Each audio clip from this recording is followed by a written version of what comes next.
ಸ್ವಾತಂತ್ರ್ಯ ಸಮರಕ್ಕೆ ತನ್ನೆಲ್ಲ ಸಂಪತ್ತನ್ನ ದಾನ ಮಾಡಿದ ಆಗರ್ಭ ಶ್ರೀಮಂತ ವ್ಯಕ್ತಿಯೊಬ್ಬರು ಕಡೆಗೆ ತನ್ನ ಮಗನನ್ನೇ ಹರಾಜುಗಿಟ್ಟ ಕರುಳು ಹಿಂಡುವ ಘಟನೆ ನಿಮಗೊತ್ತೇ?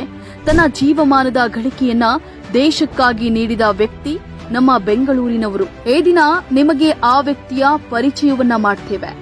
ಅವರು ಹಾಜಿ ಉಸ್ಮಾನ್ ಸೇಠ್. ಕುಟುಂಬ ಮೂಲತಃ ಗುಜರಾತಿನ ಕಚ್ಚು ಪ್ರಾಂತ್ಯದವರಾದರೂ ಬೆಂಗಳೂರಿನಲ್ಲಿ 1887ರಲ್ಲಿ ಜನಿಸಿದ್ರು. ಆಗರ್ಭ ಶ್ರೀಮಂತ ವ್ಯಾಪಾರಿ ಕುಟುಂಬದಲ್ಲಿ ಜನಿಸಿದ ಇವರು ಅತ್ಯಂತ ಚುರುಕಿನ ವ್ಯಾಪಾರಿಯಾಗಿ ರಾಷ್ಟ್ರ ಹಾಗೂ ಅಂತಾರಾಷ್ಟ್ರೀಯ ಮಟ್ಟದಲ್ಲಿ ತಮ್ಮ ವಹಿವಾಟನ್ನ ಹೊಂದಿದವರು. ಬೆಂಗಳೂರಿನ ಹೃದಯ ಭಾಗದಲ್ಲಿ ಅಂದಿನ ಕಾಲದಲ್ಲೇ ಕ್ಯಾಶ್ ಬಜಾರ್ ಎಂಬ ಶಾಪಿಂಗ್ ಸೆಂಟರ್ ಅನ್ನು ಪ್ರಾರಂಭಿಸಿದ್ರು.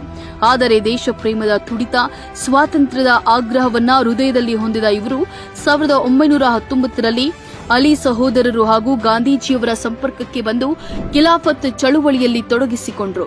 ಪರಿಣಾಮ ಖಿಲಾಫತ್ ವಾಲೆ ಉಸ್ಮಾನ್ ಸೇಠ್ ಎಂಬ ಬಿರುದು ಕೂಡ ಇವರಿಗೆ ದೊರೆಯಿತು. ಗಾಂಧೀಜಿಯವರ ಸಲಹೆಯ ಮೇರೆಗೆ ಭಾರತೀಯ ರಾಷ್ಟ್ರೀಯ ಕಾಂಗ್ರೆಸ್ ಸದಸ್ಯತ್ವವನ್ನ ಪಡೆದರು ಮತ್ತು ಅವರ ಕಟ್ಟ ಅನುಯಾಯಿಯಾದರು. ಹಾಜಿ ಉಸ್ಮಾನ್ ಅವರು ಸ್ವದೇಶಿ ಆಂದೋಲನದ ಭಾಗವಾಗಿ ಲಕ್ಷಾಂತರ ರೂಪಾಯಿ ಮೌಲ್ಯದ ತಮ್ಮ ಕ್ಯಾಶ್ ಬಜಾರ್ ಮಳಿಗೆಗಳಲ್ಲಿ ಎಲ್ಲ ವಿದೇಶಿ ವಸ್ತುಗಳನ್ನು ಸಾರ್ವಜನಿಕವಾಗಿ ಸುಟ್ಟು ತಮ್ಮ ಚಳುವಳಿಯನ್ನ ಪ್ರಾರಂಭಿಸಿದರು. ಬ್ರಿಟಿಷ್ ಸರ್ಕಾರವು ಈ ಧಿಕ್ಕಾರದ ಕೃತ್ಯದಿಂದ ಕೋಪಗೊಂಡಾಗ ಮತ್ತು ಅವರ ವ್ಯವಹಾರದ ಮೇಲೆ ನಿರ್ಬಂಧಗಳನ್ನು ವಿಧಿಸಿದಾಗ ಅವರು ಬಹಳ ನಷ್ಟವನ್ನು ಅನುಭವಿಸಿದರು. ಗಾಂಧೀಜಿಯವರ ಸಲಹೆಯಂತೆ ಹಾಜಿ ಉಸ್ಮಾನ್ ಸೇಠ್ ಅವರು ಸರ್ಕಾರಿ ಶಾಲೆಗಳನ್ನು ಬಹಿಷ್ಕರಿಸಿದ ವಿದ್ಯಾರ್ಥಿಗಳಿಗಾಗಿ 1920ರಲ್ಲಿ ಬೆಂಗಳೂರಿನಲ್ಲಿ ಸ್ವದೇಶಿ ಶಾಲೆಯನ್ನ ಆರಂಭಿಸಿದ್ರು. ಅವನು ತನ್ನ ಮಕ್ಕಳನ್ನ ಇಂಗ್ಲಿಷ್ ಶಾಲೆಗೆ ಕಳುಹಿಸಲಿಲ್ಲ. ಕೊನೆಯ ಉಸಿರು ಇರುವವರೆಗೂ ಖಾದಿಯನ್ನ ಧರಿಸಿದ್ರು. ಭಾರತೀಯ ರಾಷ್ಟ್ರೀಯ ಕಾಂಗ್ರೆಸ್ಗೆ ಹಣಕಾಸಿನ ಅಗತ್ಯವಿದ್ದಾಗ ಹಾಜಿ ಉಸ್ಮಾನ್ ಖಾಲಿ ಚೆಕ್ಗಳನ್ನು ನೀಡ್ತಾ ಇದ್ರು.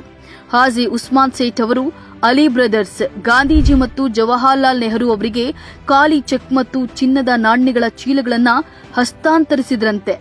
ಸ್ವಾತಂತ್ರ್ಯ ಸಮರಕ್ಕೆ ಹಣದ ಮುಗ್ಗಟ್ಟು ಬಂದಾಗ ಉಸ್ಮಾನ್ ಸೇಠ್ ಅವರು ತಮ್ಮ ಐಷಾರಾಮಿ ಬಂಗಲೆಗಳನ್ನು ಒಂದರ ನಂತರ ಒಂದರಂತೆ ಮಾರಾಟ ಮಾಡುವ ಮೂಲಕ ತಮ್ಮ ಉದಾರತೆಯನ್ನ ಉಳಿಸಿಕೊಂಡರು. ಒಂದು ಸಂದರ್ಭದಲ್ಲಿ ಹಾಜಿ ಉಸ್ಮಾನ್ ಸೇಠ್ ಅದನ್ನ ಭಾರತೀಯ ರಾಷ್ಟ್ರೀಯ ಕಾಂಗ್ರೆಸ್ಗೆ ದೇಣಿಗೆ ನೀಡಲು ಹಣವಿಲ್ಲದಿದ್ದಾಗ ಅವರು ತಮ್ಮ ಹಿರಿಯ ಮಗ ಇಬ್ರಾಹಿಂನನ್ನ ಸಾರ್ವಜನಿಕ ಹರಾಜಿಗೆ ಹಾಕಿದ್ರು. ಹಾಜಿ ಉಸ್ಮಾನ್ ಸೇಠ್ ಅವರ ಆತ್ಮೀಯ ಸ್ನೇಹಿತ ಹರಾಜಿನಲ್ಲಿ ಭಾಗವಹಿಸಿ ಹರಾಜು ಬಿಡ್ ಗೆದ್ರು. ಅವರು ಹರಾಜಿನ ಒಟ್ಟು ಆದಾಯವನ್ನ ಹಾಗೂ ಇಬ್ರಾಹಿಂ ಆಜಿಯವರನ್ನ ಉಸ್ಮಾನ್ ಸೇಠ್ ಅವರಿಗೆ ವಾಪಸ್ ನೀಡಿ ಸ್ನೇಹವನ್ನ ಮೆರೆದ್ರು. ಹಾಜಿ ಉಸ್ಮಾನ್ ತನ್ನ ಕೊನೆಯ ಉಸಿರಿನವರೆಗೂ ಭಾರತೀಯ ರಾಷ್ಟ್ರೀಯ ಕಾಂಗ್ರೆಸ್ನ ನಗದು ಚೀಲ ಎಂಬ ಬಿರುದನ್ನ ಹೊಂದಿದ್ರು ಮತ್ತು ತನ್ನ ಮಕ್ಕಳಿಗೆ ಏನನ್ನೂ ಬಿಡಲಿಲ್ಲ. ನೀವು ಬದುಕಲು ಬಯಸಿದ್ರೆ ಭಾರತಕ್ಕಾಗಿ ಬದುಕಿ, ನೀವು ಸಾಯಲು ಬಯಸಿದ್ರೆ ಭಾರತಕ್ಕಾಗಿ ಸಾಯಿರಿ ಎಂಬ ಅಮೂಲ್ಯ ಸಂದೇಶವನ್ನ ಅವರ ಮಕ್ಕಳಿಗೆ ನೀಡಿದ್ರು. ಖಿಲಾಫತ್ ವಾಲೆ ಹಾಜಿ ಉಸ್ಮಾನ್ ಸೇಠ್ 1932ರಲ್ಲಿ ಬೆಂಗಳೂರಿನಲ್ಲಿ ನಿಧನರಾದರು. ದೇಶಕ್ಕಾಗಿ ಸರ್ವಸ್ವವನ್ನ ದಾನ ನೀಡಿದ ಇಂತಹ ಉದಾರಿಯನ್ನ ನಾವು ಮರೆತಿದ್ರೆ ಅದಕ್ಕಿಂತ ದೊಡ್ಡ ದುರಾದೃಷ್ಟ ಮತ್ತೊಂದಿಲ್ಲ.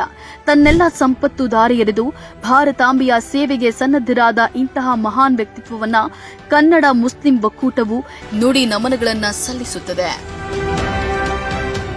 ಈ ತರಹದ ಕುತೂಹಲಕಾರಿ ಮಾಹಿತಿಗಾಗಿ ಕನ್ನಡ ಮುಸ್ಲಿಂ ಒಕ್ಕೂಟ ಫೇಸ್ಬುಕ್ ಪೇಜ್, ಇನ್ಸ್ಟಾಗ್ರಾಮ್, ಯೂಟ್ಯೂಬ್ ಅನ್ನ ಸಬ್ಸ್ಕ್ರೈಬ್ ಮಾಡಿ, ಲೈಕ್ ಮಾಡಿ, ಕಮೆಂಟ್ ಮಾಡಿ, ಶೇರ್ ಮಾಡಿ.